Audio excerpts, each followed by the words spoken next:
ऐसी चीज़ कोई शरारती लोग भेज रहे हैं कि आपका कंप्यूटर ही खराब हो जाए। वायरस बना रहे हैं कई लोग, वायरस बना रहे हैं कि साहब इनके डाटा ले उड़े और इनका सब चीज़ बिगड़ जाए। तो एक वायरस आया और वो उस वायरस से लड़ने के लिए पहले से ही एंटी वायरस या एंटी वो कोई उसे लड़ने के लिए पहले से ही कोई एक योग्यता रखी हुई है। मैं आपसे जानना चाह रहा हूँ कि कोई विचार बेकार का हमारे दिमाग में घुसे तो उससे लड़ने के लिए कोई एक एंटीवायरस है क्या आपके पास? कोई विचार जो विकृति पैदा करे, कोई दृश्य जो आप में हलचल पैदा करे, कोई घटना जो आपको पूरा झिझोड़ दे, कोई भी एक चीज ऐसी जो आपके पूरे समाधान को ले उड़े, आप लड़खड़ा जाएं, आपका विवेक ही हिल जाए, ऐसे में कोई एक ऐसा एंटीवायरस। और भैया वो सॉफ्टवेयर कहीं और नहीं मिलेगा, वो सत्संग में मिल जाएगा। यहाँ से उसे अपलोड करा लेना, यहाँ से वो सॉफ्टवेयर ले लेना, वो कहीं और नहीं मिलेगा, वो यहीं से मिलेगी सामर्थ्य कि अंतःकरण कैसा बनाए। हम तो बढ़िया जीवन चाहते हैं, अच्छा बढ़िया सुंदर प्रभावी आकर्षक जीवन हो, अच्छा व्यक्तित्व हो, इसकी होड़ लगी है आजकल कि एक अच्छी पर्सनैलिटी बना लें अपनी, एक अच्छे बन जाएं, हम अच्छे दिखें। तो अच्छे दिखने के लिए, अच्छे बनने के लिए पहले अंतःकरण का निर्माण करना। तो जीवन प्रबंधन के लिए, लाइफ मैनेजमेंट के ऊपर मैं कुछ कह रहा हूँ तो उसमें है अंतःकरण का निर्माण, योग्य अंतःकरण। और आगे थोड़ा सा बढ़ें तो निर्मल अंतःकरण, और भी थोड़ा ऊंचा जाएं तो दिव्य अंतःकरण, एक ऐसा अंतःकरण जिसकी पूरी सुचिता हाथ लग गई तो फिर साधना फलीभूत होंगी आपकी। फिर बात ही कुछ और है, मन चंगा तो फिर कठौती में गंगा, फिर गंगा आपके सामने है। गंगा तो एक तत्व का नाम है, गंगा वो तत्व है जिसमें अमरत्व है, अमरता है, तो वो फिर आपके आसपास ही है। इसलिए जीवन प्रबंधन की चर्चा में एक अच्छे अंतःकरण का निर्माण कीजिए। अपने प्रति सजग रहकर देखिए कि ये मन है और मन विचारों का नाम है, तो कैसे विचार मेरे पास आए, कैसे संकल्प मेरे पास आए, मेरे पास वृत्तियाँ कैसी हों, मेरे निर्णय कैसे हों, और मैं किस तरह से समर्पित रहूं चैतन्य के प्रति, जड़ के प्रति नहीं, जड़ के प्रति नहीं। मैं कितना चैतन्य रहूं, मुझ में कितनी चैतन्यता रहे, मुझ में कितने सद्गुणों का नित्य विकास हो, मैं गुणों के विकास के प्रति कितना सजग हूँ। उदारता, सरलता, विनम्रता, प्रासादिकता, पूज्यता, सहजता, दूसरों के दोष निवारण, किसी के सद्गुणों की प्रशंसा, किसी की उन्नति देखकर मुझ में असूया तो नहीं पैदा होती, ईर्ष्या तो पैदा नहीं होती। और एक कोई महात्मा प्रवचन कर रहे थे और प्रवचन करते करते उनके मुंह से एक ऐसी बात निकल गई और वो मैं आज तक पकड़े बैठा हूँ उस बात को। वो पता नहीं मुझे उनकी बात क्यों याद आ जाती है।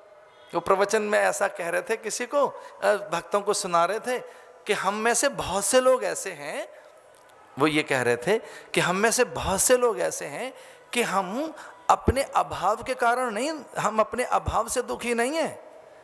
हम में से कुछ लोग ऐसे भी हैं कि जो दूसरों की संपन्नता से दुखी हैं। यानी हम कोई अपने अभाव से दुखी है ऐसा नहीं है। कुछ वेदनाएं इसलिए भी हैं कि उनकी तरक्की कैसे हो गई, अब वो शीर्षस्थ कैसे हो गए, वो शिखरस्थ कैसे बन गए। तो अब बताओ ऐसे अज्ञान से कौन लड़े, इस अज्ञान से कैसे निपटे। तो सद्गुणों का विकास अपने भीतर हो, गुणों के प्रति एक जागृति रहे कि गुणों का ह्रास तो नहीं हो गया मुझ में सद्गुण वृद्धि है ना, मुझ में सद्गुणों का नित्य नित्य संचय और विकास है कि नहीं। मेरे गुणों के जो अंकुर हैं वो कौपल बने, वो अंकुरित हुए कि नहीं, वो पुष्पित हुए कि नहीं, उनमें फूल लगे कि नहीं, उनमें फल आया कि नहीं, कि कोई गुण जगा और वहीं खो गया। बंजर भूमि अगर बंजर हो तो गुणों का विकास नहीं होगा। इसे नित्य स्वाध्याय करें, सत्संग करें, सदग्रंथों का अध्ययन करें, संभव हो सके तो संतों के निकट जाएं, संभव हो। प्राय कठिन है संतों का रोज मिलना, पर अगर संभव हो सके कहीं संत मिल जाएं अच्छे, विचारवान, प्रज्ञावान, ऐसे संत जिन्होंने अपने पूरे अंतःकरण को निर्मल कर रखा है, जैसे जिनमें कहीं कोई भेद नहीं रहता, जो ऐसे सत्पुरुष हैं, तत्ववेता, श्रोत्रिय ब्रह्मनिष्ठ सत्पुरुष, श्रोत्रिय ब्रह्मनिष्ठ सत्पुरुषों का अगर संग मिले तो गुणों का विकास होता है। वैराग्य, विचार, विद्या, सत्कर्म और प्रेम की जागृति होती है। कुछ अच्छा करने का मन होता है। इसलिए नित्य स्वाध्याय करें, सत्संग करें, सद्ग्रंथों का अध्ययन करें, अच्छा पढ़ें। पहला एक युग था, पढ़ने का युग था, अब पढ़ना छूट गया है। तो मेरा कहने का आशय यह है कि एक योग्य, समर्थ और दिव्य अंतःकरण अपना बनाएं, फिर आप देखेंगे कि आपका वर्तमान अच्छा हो गया है। फिर वर्तमान के प्रति एक चौकन्नापन आप में आएगा और इसे अच्छा करना चाहेंगे। विस्परिंग नहीं करोगे, फिर काना फूंसी नहीं करोगे। काना फूंसी करोगे तो अच्छी करोगे। कुछ लोग वातावरण बनाते हैं अच्छा, कुछ बिगाड़ते हैं। को 2 4 5 लोग कहना शुरू कर दें सब बेकार है, सब बेकार है, तो फिर सब बेकार ही हो जाता है। को 2 4 5 लोग अच्छा वातावरण बनाएं कि भाई सब अच्छा है, अच्छा है। इतनी निंदा क्यों करें हम अपने देश की, अपने युग की, अपनी संस्कृति की, अपने जीवन की? हम इतना निंदनीय है क्या जितनी आज निंदा की जा रही है कि सब बेकार हो गया, बिगड़ गया हमारा, अब कुछ बचने वाला नहीं है। तो 2 4 5 ऐसे 10 50 सिरफिरे अगर कहते रहें कि बस अब हम खतरे में हैं, हम बहुत खतरे में हैं, सच मानिए, एक बहुत विनम्रता के साथ बात कह रहा हूँ कि कम से कम हमारा धर्म तो खतरे में नहीं है। और कोई चीज़ खतरे में हो सकती है, हमारा धर्म खतरे में नहीं। वो भगवान है, हम खतरे में नहीं, हम बिल्कुल खतरे में नहीं। सच मानिए, इतने हम समर्थ हैं, बहुत समर्थ हैं, हम आध्यात्मिक पुरुष हैं। लेकिन अगर सच में कुछ ऐसा है भी और इसी का चिंतन करते रहे, बहुत ही ज्यादा हम अपने भीतर हताश होते रहे, निराश होते रहे, तो लड़ने का जज्बा खो बैठेंगे और जो है अपने पास उसके प्रति सम्मान और गौरव का भाव चला जाएगा। इसलिए आशावादिता रहनी चाहिए अंतिम समय तक लड़ने की। कोई सिरफिरा था, उसने मकड़ी को बार बार उठते गिरते देखा और तब उसे ऐसा लगा कि एक बार मैं भी ऐसा करके देखूं। उसके संगी साथी बिछड़ गए थे, जो उसकी सारी सेना थी खुर्द बुर्द हो गई थी। एक घोड़ा तक पास नहीं था, कोई सैनिक दास पास नहीं था। पूरी व्यूह रचना 17 आक्रमणों में खो चुकी थी, पर वो कोई जुनूनी आदमी रहा होगा। मकड़ी को बार बार उठते गिरते देखकर कि वो थूक उगल रही है और उसे तार बनाकर और एक जाल उसने बना दिया था। और उसी कॉन्सेप्ट पर शायद ये वेबसाइट बनी है, उसी का नाम ये है जो आज नेटवर्किंग आपको दिख रही है। एक चिप की दुनिया पीछे की उस मकड़ी के अभ्यास वहाँ से ली गई है। वो मकड़ी के पास से एक बार गिरोगे, दूसरी बार गिरोगे, तीसरी बार गिरोगे, फिर गिरोगे, फिर गिरोगे, पर वो निकालती थी कुछ अपने मुंह से और वहाँ जोड़ रही थी, वहाँ छलांग लगाकर जहाँ नहीं जा सकते थे, बस वहाँ एक तार जोड़ दिया उसने। वहीं से तार खींचते हुए एक वहाँ जोड़ दिया था उस एक पोल पर। बस उसे फिर भरोसा हो गया था कि कम से कम एक सिरे से लेकर और दूसरे सिरे तक में जोड़ सकी। मकड़ी ने ऐसा प्रयास किया था। विचारों में एक प्रयास करके देखो अपने को ठीक करने का, एक बार प्रयास करके देखो।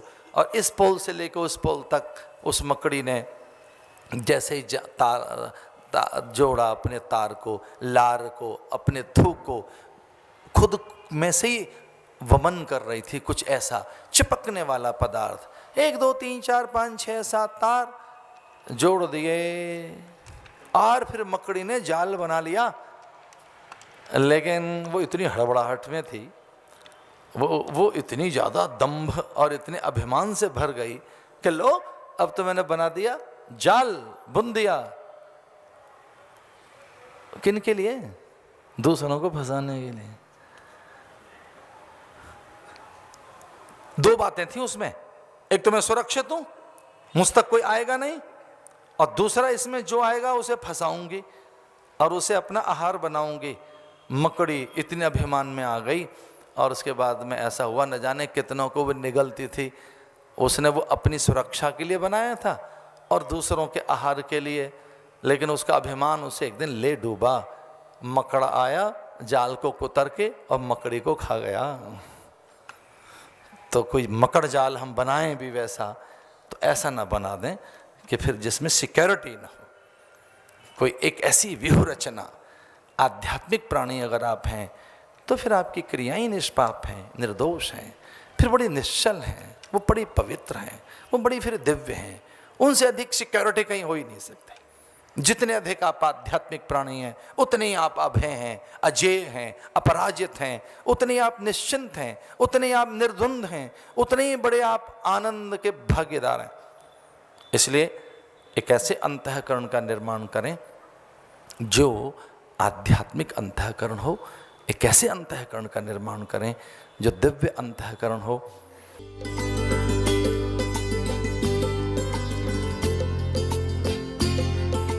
इस युग में धीरे धीरे जो प्रवृत्ति पनपती जा रही है मनुष्य के आसपास, उसके व्यवहार से, उसके आचरण से जो जीवन शैली पनपती जा रही है, वह है तात्कालिक लाभ प्राप्ति की प्रवृत्ति, प्रकृति। व्यक्ति तात्कालिक लाभ चाहता है और वो प्रत्येक प्रकार के लाभ चाहता है। तो तत्काल सुख, लाभ, जय चाहता है। इसलिए आज के युवा में भी वो बात दिखाई दे रही है कि मेरे पास वो पदार्थ क्यों नहीं है जो दूसरों के हाथों में है। तो एक भेद दिखता है कि इनके पास अधिकता है, मेरे पास अल्पता है। फिर धीरे से एक चीज ये दिखी कि यहां तो योग्यता भी नहीं है,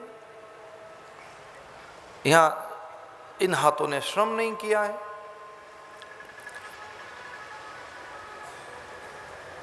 इन्हें तो अनायास बिना श्रम के, बिना साधना के शिखर मिल गया है, और हम तो अधिक योग्य हैं, श्रमजीवी हैं, पात्र हैं, फिर भी पदार्थों से वंचित है। फिर एक प्रवृत्ति ये धीरे से आई कि इन्हें अधिक दिया जा सकता है, क्योंकि एक वर्ग है, इस वर्ग को अधिक लाभ दो, इसे अकारण ऊंचाइयां दी जा सकती है, इसे वो शिखर छूने का अधिकार मिलना चाहिए, वो शिखर जो योग्यता के आधार पर होना चाहिए था, पात्रता के आधार पर, श्रम के आधार पर, किसी क्रम के आधार पर। तो जब धीरे धीरे ऐसी प्रवृत्तियां समाज में पनपती गईं कि कोई श्रम, क्रम, पात्रता, योग्यता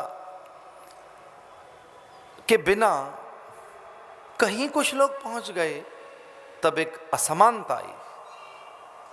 उसने धीरे से आपराधिक एक मानस तैयार किया, उसमें विद्रोह आया, असंतोष आया, और धीरे से एक युग ऐसा जिसके हम सब हिस्से बन गए, जिस युग में अर्थ की सुचिता पर कोई चिंतन, कोई चर्चा, उस पर कोई मीमांसा अब अप्रासंगिक सी लगती है। उन गलियारों की कौन चिंता करे? जो गलियारे स्वच्छ हैं, पवित्र हैं, उन गलियारों से निकलकर लोग आना नहीं चाहते। वो कठिन दिखते हैं, दुर्गम, दुस्तर दिखते हैं, या कि वो लंबा मार्ग दिखता है, लगता है कि लंबा चलना पड़ेगा। तो क्यों ना उन गलियों से निकलें जो तत्काल सुख दे सकती हैं। इसलिए शब्द अच्छा नहीं है, पर अधम गलियारों में से, अपवित्र उपकरणों से, अकारणियों ही कुछ सामयिक और तिकड़ में जब व्यक्ति को बहुत कुछ दे रही हूं, तब ऐसे में अर्थ की सुचिता, विचार की सुचिता, जीवन पवित्र, कोई कर्म क्रम की बात बेमानी से लगती। यद्यपि शांकरी परंपरा में उपदेशों की कोई कमी नहीं है, पर फिर भी मैं बुद्ध को एक पल के लिए छूना चाहूँगा। बुद्ध के सिद्धांतों में एक जो पंचशील सिद्धांत है उसमें एक है सम्यक आजीविका। सम्यक आजीविका, द सोर्स ऑफ इनकम। तो जो सोर्स ऑफ इनकम है आपका वो क्या है? अर्थ कहां से आ रहा है, अन्न कहां से आ रहा है, जल कहां से आ रहा है, जिससे आपकी प्रकृति, प्रवृत्ति, वृत्तियां, चेष्टाएं, आपका मानस, पूरा जीवन जिससे बनेगा वो अन्न, जल, वायु, वस्त्र परिधान, भूमि वाहन, वो परिवेश, वो वातावरण, वो सकल वायुमंडल जिसके निर्माता हम स्वयं। इसलिए ये युग सांस्कृतिक मूल्यों के, चारित्रिक मूल्यों के, नैतिक मूल्यों के न केवल ह्रास का युग है बल्कि ऐसे पतझड़ का युग है कि ठूंठ भर रह गए हैं और देखें तो पत्ते कहाँ हैं। कभी पतझड़ में पहली बार जब किसी ने पतझड़ देखा होगा, पहली बार उस माली ने जिसने पौधे लगाए, फिर वो पेड़ बने, और अचानक जब कभी पतझड़ देखा होगा उसने तो बहुत निराश हुआ होगा। किसी माली ने जब पतझड़ देखा होगा पहली बार तो निराश होकर फिर अपने बूढ़े माली के पास गया होगा और उसने कहा होगा कि पत्ते कहाँ गए, कहाँ गए फल फूल, अब तो घोंसले भी नहीं रहे, चू चू ची ची करती चिड़ियाँ खो गईं, तितलियाँ नहीं दिख रही हैं, भ्रमर नहीं दिख रहे हैं, कोकिल, कागा, कपोत, मरकट, मयूर, सुंदर परिंदे, कुछ नहीं दिखता है, ठूंठ ही ठूंठ है। यहाँ तो कहाँ गए पत्ते, हरियाली कहाँ गई, फूलों की गंध सुगंध कहाँ खो गई। तो बूढ़े माली ने कहा ये पतझड़ है। बूढ़े माली ने कहा ये पतझड़ है, और निकट जा देख डाल पर गौर से, कुछ दिखाई देगा तुझे। उस पतझड़ में एक डाल पर निकट से देखा तो नन्हा सा कौंपलें धीरे से, फिर दूसरे तीसरे दिन उन कौंपलों को थोड़ा और बढ़ते देखा, अंकुरों में से कौंपलें, पत्ते, फिर वो बढ़ते गए, और मैंने अपने आश्रम के आंगन में नाशपाती के पेड़ के सारे रूप देखे कि ठूंठ देखा मैंने जब यहाँ मैं 30 जनवरी को था। और फिर मैंने धीरे से कौंपलें देखी, फिर मैंने उसे पूरा श्वेत रंग से देखा। हम में से कितने लोगों ने उसके कितने रूप देखे। फिर श्वेतता खोती गई, उनमें हरितिमा आई, फिर अचानक हरियाली छा गई, फिर धीरे से नाशपाती निकलने लगी। अब वो बड़ी हो गई है। कोई मुझसे पूछे कि क्या कहना चाहते हैं आप, तो ये युग धर्म है, ये गिरने का, झरने का, ह्रास का युग है, बिखरने का युग है, ये टूटने का युग है, ये उन मूल्यों के, उन संपूर्ण मूल्यों के खो जाने का युग है। लेकिन क्या पतझड़ में से धीरे से कभी बसंत आता है? हाँ, हर पेड़ पर जब पात झरता है तब फिर वो किसी नए पात को न्योता देता है, फिर से नव पल्लव, नव कौंपलें, नव जीवन। हमारे इस ह्रास में ही कोई विकास की संभावनाएं छिपी हुई हैं। जब तक इस धरती पर वेदत ध्वनि है, पुराण चर्चा है, गंगा यमुना है, सरस्वती है, हम सन्यासी हैं, हम निराश नहीं होंगे। ऐसे हुआ था, सत्यव्रत निराश हो गया था, और तब भगवान ने कहा था कि कुछ औषधियां लेकर और कुछ अन्न, औषधियां, आखर, सभ्यता, संस्कृति, ज्ञान के बीज लेकर एक पोटली में बांधकर तू मुझे मिलना। जब सब कुछ खो रहा होगा तब सप्तऋषियों के साथ तू मुझे मिलना, मैं तेरी रक्षा करूंगा। एक नाव मिलेगी, चिंता न करना, प्रलंकारी उस रूप में। सब कुछ जब खो रहा होगा तब मैं तेरे साथ रहूंगा, क्योंकि ये मेरी चीज़ है, मेरी संभावनाएं रहती हैं। ऐसी व्याकुलता मुझे रोज छूती है मुझे कभी निराश बनाती है, लेकिन मैं उसी में से कोई संभावना ढूंढता हूँ। शुचिता की बात कहते हैं, मैंने तो बचपन में सुना था कि स्वास्थ्य खो गया है, कुछ खो गया है, और अर्थ खो गया है, कुछ नहीं खोया, पर भाई आपका शील खो गया है तो सब कुछ खो गया है। तुम ऐसे में कुंभ पर अगर ये चर्चा करते रहे तो हमें जरूर बल मिलेगा, साहस मिलेगा। पर ये युग है संक्रमण का युग, इन्फेक्शन, ये एज है, बहुत जल्दी इन्फेक्शन हो रहा है। हर चीज हमको छू रही है, आकर्षण कितने हैं, गिरने के लिए, फिसलने के लिए बड़ी चीजें हैं, लेकिन हम संभल कर रहे।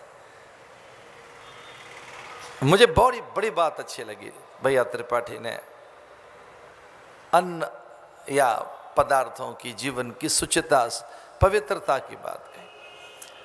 अगर सच मानिए हमारा अन्न ही पवित्र नहीं है या हमारी चीज़ें ही पवित्र नहीं है, तो फिर हम जो प्रोडक्ट बनकर निकलेंगे वो अपवित्र पदार्थ होंगे, हम स्वयं फिर अपवित्र होंगे। इसलिए कुछ चीज़ें तो पवित्र रहनी चाहिए। एक छोटी सी कथा याद आती है मुझे, बड़ी पुरानी कथा है। एक कोई साधु अपने गुरु के पास गया और उसने कहा, गुरुदेव बहुत दिन हो गए अभ्यास करते हुए, मैं वृत्तियों को स्थिर नहीं रख पाता हूं, एकाग्र नहीं रह पाता हूं, विचार भाव निरंतर बने रहते हैं। एक भीतर एक हर पल जगत को पाने की, हर पल कुछ पाने की जो एक भोग वृत्ति है, उससे मुक्त नहीं हो पाया मैं। कहीं कोई चूक है क्या? समाधि में निर्विकल्प था, एक निर्विकल्प अवस्था, निर्वितर्क अवस्था, निर्विचार अवस्था, एक निर्बीज अवस्था मेरे हाथ नहीं लगे। निर्विकल्पता चाहता हूं, निर्वितर्क अवस्था चाहता हूं, ऐसी निर्बीज अवस्था, कोई जगत बीज न रह जाए। मैं आंखें बंद करूं और आंखें बंद करते ही मैं आनंद में डूब जाऊं। मैं जब चाहूं तब मैं आनंद में रहूं। ऐसी एक आनंद की, अखंड आनंद की अवस्था मुझे बहुत प्रयास करके भी प्राप्त नहीं हुई है। बहुत प्रयास किए मैंने। कहीं दोष है क्या? कुछ भूल है क्या?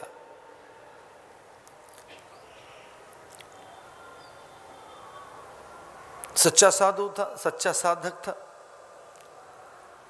एक तो बड़ी कठिनाई से साधन के प्रति कोई एक निष्ठा पैदा होना बड़ा कठिन है कि साधन में हमारी निष्ठा हो, हम साधना के लिए गंभीर हों, सचेत हों, स्वयं के प्रति जागरूक हों, साधन सिद्धि के लिए, साधन सामग्री को एकजुट करने के लिए। अगर किसी पथ पर जा रहे हैं तो पाथेय पर्याप्त हो, दिशा स्पष्ट हो, लक्ष्य निर्धारित हो, यही बड़ा कठिन है। पहले तो इतनी गंभीरता आना बड़ा कठिन है। पहले तो यही कठिन है कि हम साधक बने और साधन सामग्री के संचय के लिए हम में कोई एक संचेतना पैदा हो, एक तो यही कठिन है। और अगर ऐसा हो भी तो सच्चे गुरु मिलने बड़े कठिन है। अगर ऐसा हो भी गया कि आप में वैराग्य है, उपरति है, श्रद्धा है, समाधान है, मुमुक्षा है, शमदम है, साधन चतुष्टय सिद्धि है, पूरी आप में एक तत्परता है, साधन के लिए पूरी व्याकुलता है, आप पूरे के पूरे साधननिष्ठ हैं, तो बड़ा कठिन है कि फिर वैसे गुरु मिले। और भैया दोनों चीज़ें मिल जाती हैं तो कई बार वातावरण नहीं मिलता। किसान भी तैयार है, बीज भी तैयार है। किसान पूरा तैयार है, बीज पूरा तैयार है, ऋतु नहीं है, भूमि नहीं है। कई बार ऋतु नहीं होती, भूमि नहीं होती, पर वो सच्चा साधक था। गुरु से उसने कहा मैं आनंद को उपलब्ध होना चाहता हूं, बड़े प्रयास किए मैंने, मेरे प्रयास और मेरे प्रयत्न कभी दुर्बल नहीं रहे, लेकिन कठिन प्रयास और अनथक अभ्यास मेरा मुझे अभी तक भी आनंद से जोड़ नहीं पाया है। कुछ चूक है क्या? कुछ चूक हो रही है क्या? तो गुरु ने कहा हाँ एक चूक है। कौन सी? बोले तुझे पवित्र अन्न, दिव्य अन्न, तेरा आहार ठीक नहीं है, तेरा आहार ठीक नहीं है। आहार से ही विचार बनते हैं, आहार से, अन्न से मन बनता है। तेरा आहार ठीक नहीं है, जो तू ले रहा है इंद्रियों से, आहार ठीक नहीं है भैया, आहार ठीक कर लो। तो बोले महाराज आहार कैसे ठीक करें कि कहीं से अच्छी एक कोई शुद्ध अन्न मिल जाए ना तुझे, तेरा मन ठीक हो जाएगा। कहीं से शुद्ध अन्न की भिक्षा लेकर आना, और मिल जाए तो पहले मुझे देना, पहले मेरे हाथों में पकड़ाना, जा और शुद्ध अन्न की भिक्षा लेकर। अन्न आहार अच्छा होना चाहिए, शुद्ध आहार। गुरु जी ने कहा इधर इधर कहीं जाना, एक दिशा बता दे, उन गांव में निकल जाना। वो कुछ गांव बता दिए साधकों के कि वहाँ संभावनाएं हो सकती हैं। ऐसे गांव के दूर सुदूर गांव के कुछ संकेत दिए, उन गांव में निकल जाना। नानक ने बड़ी अच्छी बात कही है, चेतो नगरी तारो गांव, साधु न रहना एको ठाव। इसका अर्थ है कि साधुओं, चेतो नगरी, नगरों में जाना, लोगों को चैतन्य कर देना, तारो गांव, पर गांव में जाओ तो उन्हें तार देना। तो शिष्यों ने पूछा कि महाराज नगरों में जाएं उन्हें चैतन्य? बोले हाँ, नगर में रहने वाला व्यक्ति जड़ता के साथ रहता है, पदार्थों के साथ रहता है, उनकी अधीनता में रहता है, उन्हीं को सच मानता है, इसलिए उन्हें चैतन्य कर देना।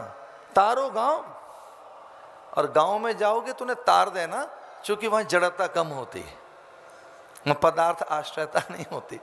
छोटे कस्बे नगरों में, छोटे गांवों में, खेत खलियानों में मैंने पहाड़ों का जीवन देखा, भोला भाला जीवन। वहां जाना, तारो गांव, साधु न रहना एक उठाओ। तो वो कहने लगा कि अच्छा मैं उन गांवों में निकलता हूं। तो कुछ संकेत जिन गांवों के दिए उनमें निकल गया, और कुछ संकेत दिए गुरु ने कि उधर प्रयास करना कि कोई अन्न अच्छा मिल सके। तब कोई एक द्वार थपथपाया और अंदर से भद्र परिवार महिला निकली। कोई एक प्रणाम किया, देव वंदन है। तो संत ने कहा कि मेरे गुरु की आज्ञा हुई है कि मैं आहार ठीक कर लूँ अपना, कि आपके घर से मुझे पवित्र अन्न की भिक्षा मिल सकती है। तब उसकी आंखें भर आई महिला की। उन्होंने कहा महाराज हाँ मिल सकती है, लेकिन अब उतना पवित्र अन्न नहीं रह गया है हमारा। यद्यपि हम त्रिकाल संध्या तो करते हैं, और पर अब कभी कभी हवन हो पाता है, तो प्रतिदिन हवन नहीं हो पाता। वैसे तो अन्न ही यज्ञ है, अन्न ही ब्रह्म है, लेकिन कभी ऐसा होता है कि अब वो प्रतिदिन यज्ञ नहीं करते, यज्ञ नहीं हो पाता है, त्रिकाल संध्या तो करते।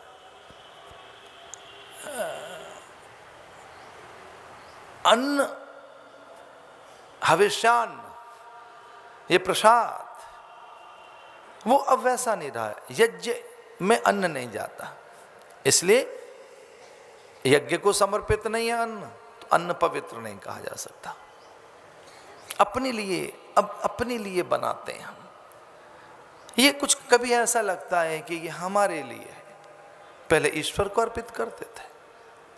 यज्ञ के माध्यम से उन्हें देकर, प्रकृति को सौंपकर, यज्ञ के माध्यम से कुछ अन्न कण स्वाहा करके, और उसे धूम्र रस रसायन जो बनती, वो पूरी प्रकृति का निर्माण करती, बदली लाती, धरती में गंध लाती, हरितिमा लाती, और विचार पवित्र होते, एक ओज को वो सहेज के रखती, प्रतिरोधात्मक शक्ति का निर्माण करती, वो हमारी अन्न, वो आहुति। तो हम अब यज्ञ नहीं कर पा रहे हैं, तो घर में कुछ दिनों से यज्ञ नहीं हो पा रहा है, तो घर का अन्न पवित्र नहीं है। इसलिए आप ऐसा करें, मेरे मायके चले जाओ, वहाँ प्रयास करना। वो मायके में चला गया वहाँ और उनसे कहा कि मैं पवित्र अन्न की आकांक्षा लेकर आया हूँ, क्या मुझे वैसी भिक्षा मिलेगी? तब उन्होंने कहा, महाराज हाँ, हमारे यहाँ ये हो सकता है, पर वैसा भी पवित्र अन्न नहीं है, क्योंकि हवा पिछले दिनों चली बहुत तेज, और इतनी तेज हवा थी कि वो उनकी गेहूं की बालियां, जौ की बालियां, बाजरा के भुट्टे, कुछ अन्न के कण, कुछ पड़ोसियों के हमारे यहाँ गिर गए, आकर हमारे अन्न में मिल गए। हमने बहुत प्रयास किया कि ये कुछ अन्न आपका हमारे अन्न में आकर मिल गया है, इसे आप ले लीजिए। लेने को वो तैयार नहीं है। उनके और हमारे बीच में ये बड़ी कठिनाई है, किसका कितना अन्न है। तो अब उनका भी अन्न हमारे साथ है, अब उनके यहाँ यज्ञ होता नहीं है, उनके यहाँ प्रार्थनाएं होती नहीं हैं, उनके यहाँ मद्यपान होता है। तो अब ये सारा अन्न ही हमने भगवान का बना दिया है, पर पूरा शुद्ध है कि नहीं हम नहीं कह सकते, क्योंकि उनका कुछ अन्न हमारे में पड़ा हुआ है, उनके हिस्से कुछ हमारे यहाँ आ गए। इतना अन्न हमारे यहाँ नहीं हो सकता था। और अगर आपको पवित्र अन्न ही चाहिए, शुद्ध आहार, तो उसने भी कह दिया मेरे मायके में पता करो। वो वहां चला गया और उसने वही बात कही। तब उन्होंने भी कहा कि ऐसा है कि इस बार थोड़ी कठिनाई हो गई है कि अचानक जब बिल्कुल अन्न लेकर आ रहे थे घर, और तब ऐसा हुआ कि ढेर सारी गौएं आईं और वो धान्य कण चबाने लगीं। और तब हमारे यहाँ आज ही हमने कुछ ही दिनों पहले हमने ये एक सेवक रखा है, और इसने गौओं को अपमानित किया, डांट दिया, भगा दिया, और वो अपना हिस्सा पूरा नहीं ले पाई शायद, और वो जो लेना चाहती थी उतना, जितना उनके हिस्से में था वो उतना ले नहीं सकी। हमारे सेवक ने, नौकर ने भगा दिया गौओं को। जब तक हम वहाँ दौड़ कर जाते तब तक गौओं को भगा चुका था। हमें ऐसा लगता है कुछ गौओं का भी हिस्सा हमारे पास रहता है। अगर आपको पूरा ही अन्न चाहिए शुद्ध, तो ये कोई पौराणिक आख्यान बता रहा हूँ, उसने भी कह दिया मेरे मायके में चले जाओ। कभी कभी कथाएं सुनाना मुझे बड़ा अच्छा लगता है। अच्छा, मूलतः मैं कथाकारी हूँ एक तरह से, अब इतने वर्षों से मैं कथाओं में हूँ ना, दृष्टांत से सिद्धांत का प्रतिपादन होता है। तो वहां चला गया, द्वार थपथपाया उसने, और द्वार पर लोग खड़े हुए, सामान्य घर था, और उसने कहा कि मैं इतनी जगह से आपके यहाँ तक आया हूँ, शुद्ध अन्न, पवित्र अन्न। तो उन्होंने बड़ी अच्छी बात कही। उन्होंने कहा हमारी तो सभी चीज़ परमात्मा की हैं, शुद्धि अशुद्धि पे हमारा कोई विचार नहीं, ये जो कुछ है सब ईश्वर का है, और ईश्वर की वस्तु अपवित्र नहीं हो सकती। इसमें हमारेपन, मेरेपन का, हमारेपन का कोई अर्थ है नहीं। हमारी तो सभी चीज़ें ईश्वर की हैं, हमें तो जो मिला है प्रभु का प्रसाद है। वो कब कितना मिलता है वो ईश्वरीय प्रसाद है, हम तो उसे प्रसाद मानकर लेते हैं, सब कुछ उन्हें अर्पण कर